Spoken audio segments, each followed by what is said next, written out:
Let's solve this line using the point-slope formula. So the point-slope formula is basically y minus y1 equals mx minus x1. Alright, so we're going to solve the slope-intercept form using this method. So this is saying that I have y, and I'm going to minus the subscript of y1. It's going to equal my slope. Well, we got to figure out what is our slope. And then it's going to be x minus my subscript x1.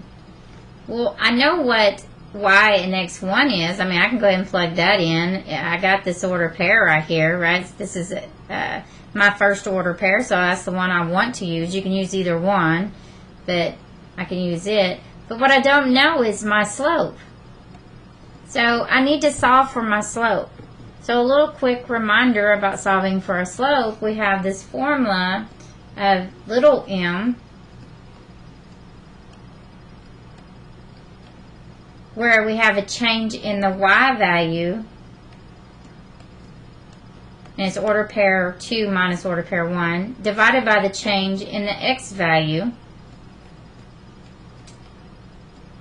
So we got 2 order pairs. This makes it a lot easier to solve, right? So my y2 is negative 9 minus my y1 is 7.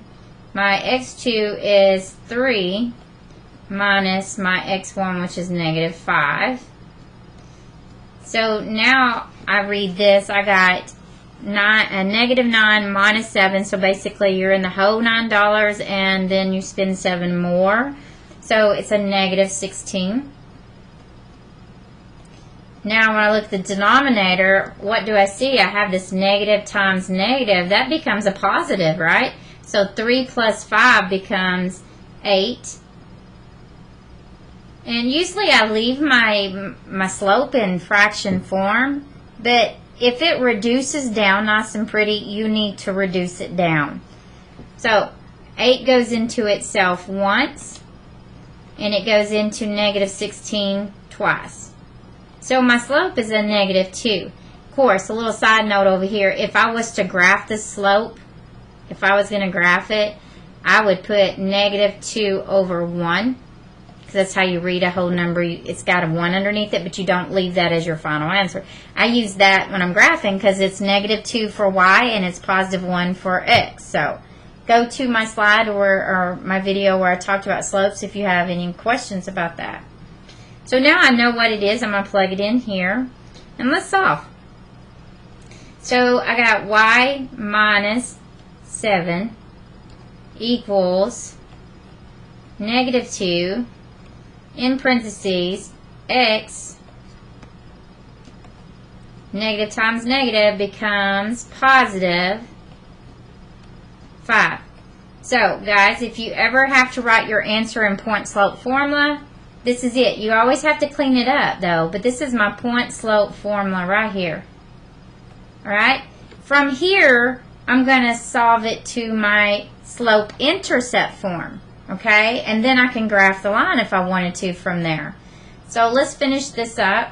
And what I would do is I would distribute this negative 2 to all of it. And I would add the 7 to both sides. And that would give me y is equal to negative 2x negative 10, because it's negative 2 times positive 5, plus 7, and then I would clean this up. I'd have y is equal to negative 2x, negative 10 plus 7, so I had $7 in the bank, I spent 10, now I'm in the whole 3. So that is solving. This is my slope-intercept form, so I can graph my line using this. Thank you.